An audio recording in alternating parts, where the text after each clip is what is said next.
At American Heart, we like to say that we support the science, and great organizations like Borges put it into practice. We're so proud to be partnered with them, and it gives me great pleasure to welcome a board-certified cardiologist at Borges Heart Institute and medical director of cardiology for Borges Health, Dr. Vishal Gupta.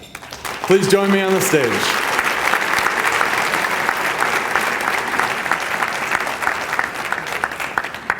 This is just a fantastic event. I love coming here every year. I love to see Red. It's always been said that this is a man's problem. Heart disease is a man's problem. I'll tell you, men have problems, very unique to them. This is not one of them. We've heard it again and again, multiple times, that it is the #1 killer of women in the US. 1 in 4 women die of heart disease. 1 in 3 women actually have heart disease. So, we want to make sure that we are screened, we are looked at. Your doctors can, screen you for heart disease and make sure you don't have anything that is dangerous. In fact, I was on call this weekend. It was a very rough call. We had 7 massive heart attacks. 5 of them were women. It's just so sad to see them come in so sick, so late in the game that sometimes it takes a lot of effort for us to get them back on their feet. It takes a lot of effort from them to get back on their feet. So please recognize the signs and symptoms of heart disease, and you've seen some of them. This is a trend for the last 25 years, I think from 1979 to 2004, and the blue line is for men and the red line is for women. It's very interesting that the incidence of heart disease and the death from that is continuously coming down in men, and you can see the trend going down, and for women it's stayed about the same. In fact, the gap is widening. It's very strange to know that since 1984, more women have died of heart disease than men. I did not know that. When I started looking to come up with some good statistics, I was shocked. I've been practicing for more than 10 years, and I still believe that women are much more at a risk, but I didn't realize the statistics were so bad. The reasons are multiple. I mean, we can go over each one of them, but I think historically it's been a focus on men. All the research was done on men, all the guidelines were made for men, and it seems like the women were neglected, and it has really, women are paying the price for that.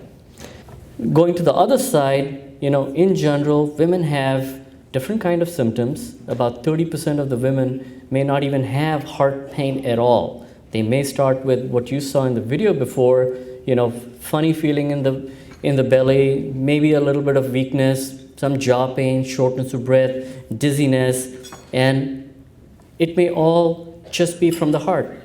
So women in general delay going to the hospital. They don't call 911, as you saw in the video.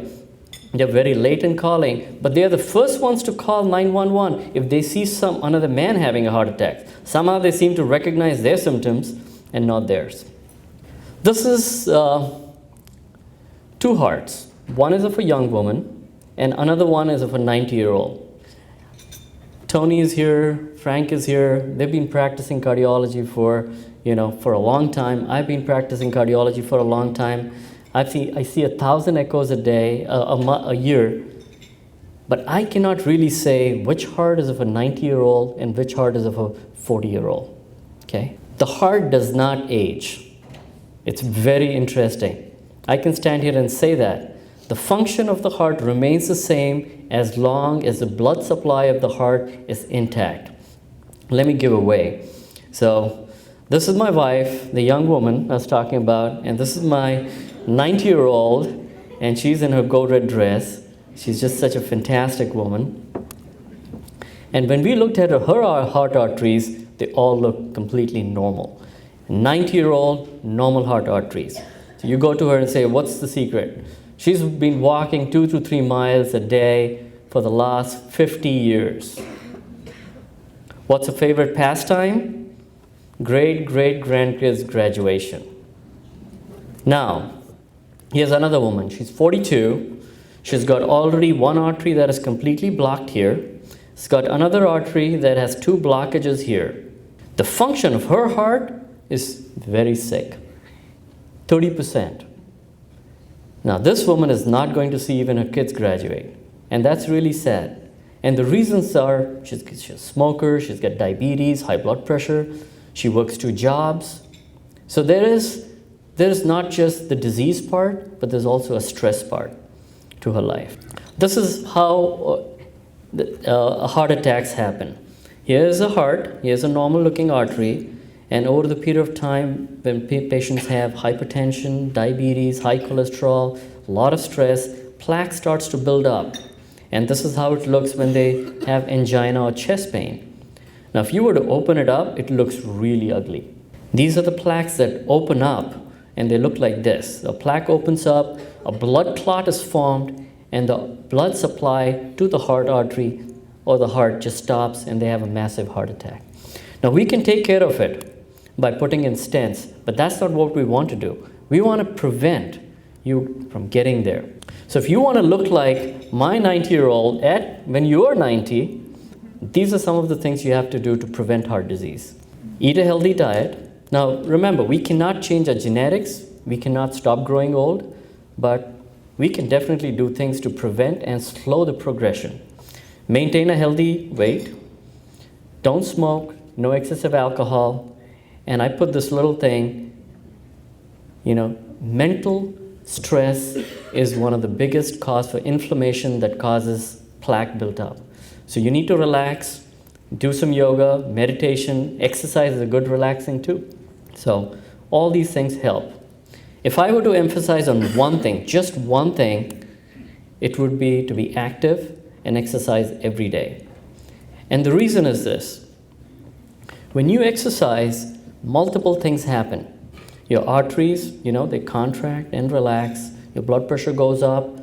The arteries have a shear stress, the blood flowing at a really fast pace that causes conditioning of the arteries and remodeling of the arteries.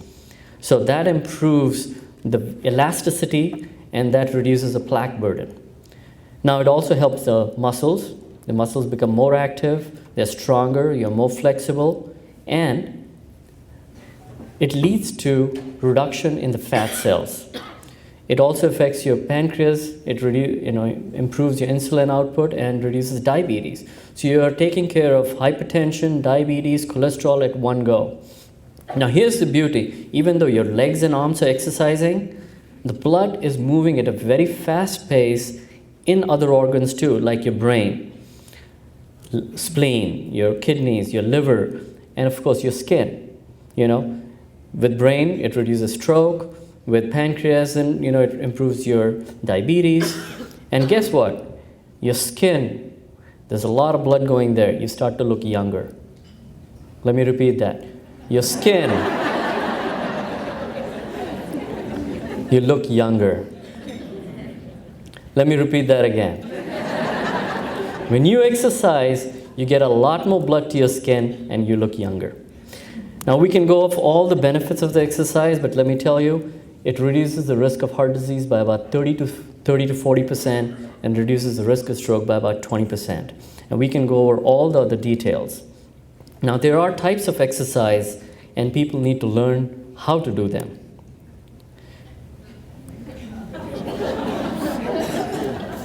Cardio.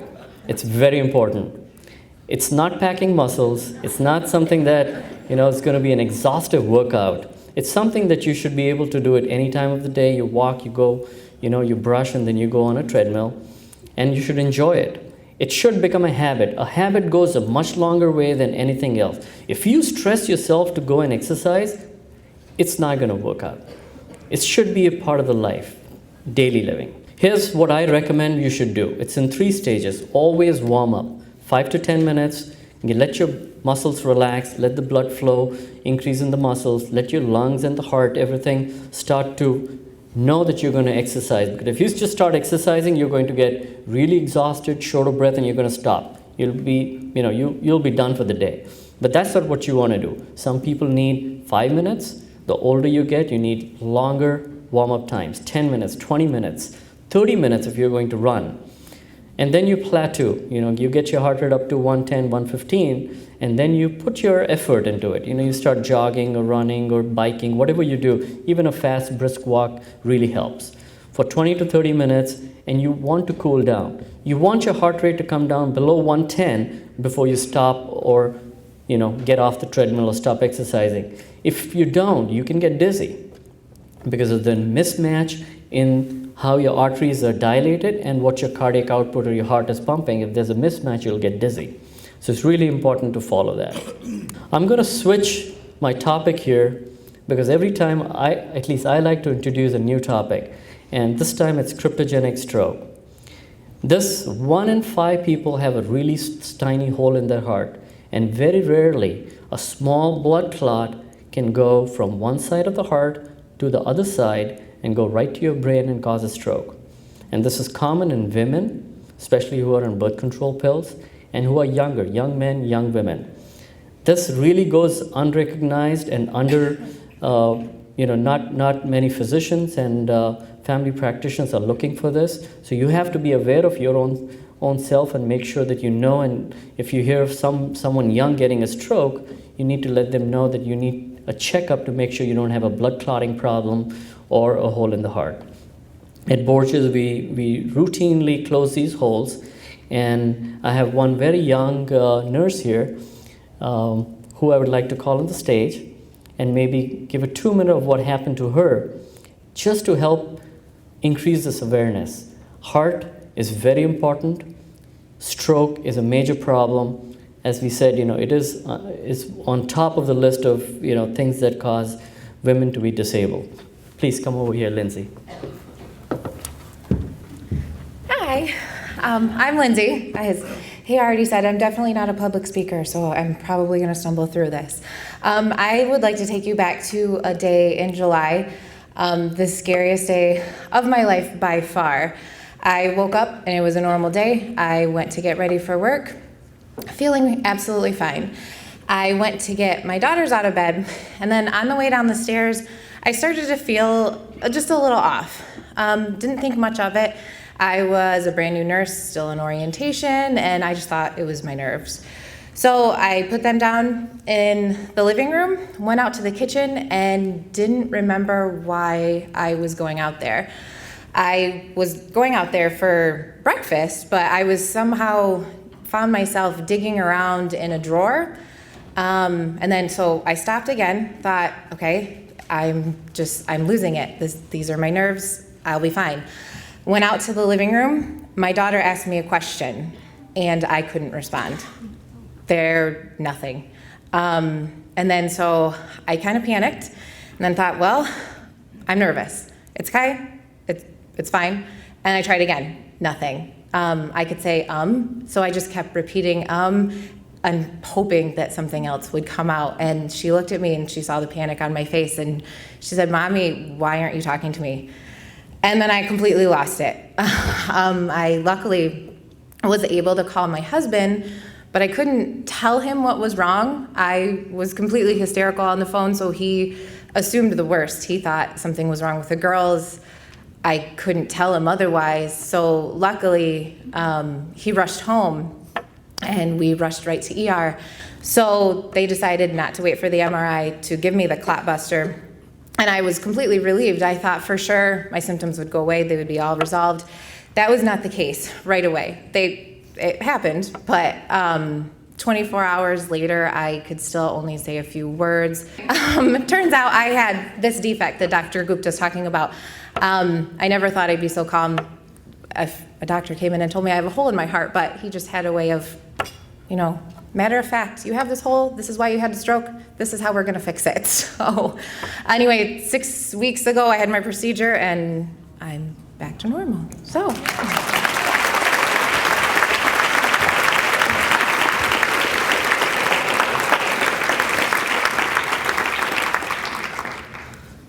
Her daughter's birthday is today too, so she's got 3 little daughters, Now, I cannot imagine someone having a stroke with little kids at home. I mean, this is just the same story that you saw. I mean, we could make a video of her story and put it up there too. So As a conclusion, I would say that, in 2004, American Heart Association got together to start this wonderful program, the Go Red program, and the goal was to dispel myths and raise awareness of cardiovascular disease. It is a very passionate, emotional, it is a social initiative designed to empower women to take charge of their own health. This movement harnesses the energy, passion, and power women have to band together and collectively wipe out heart disease and stroke. And we see this today. Thank you. Thank you for coming.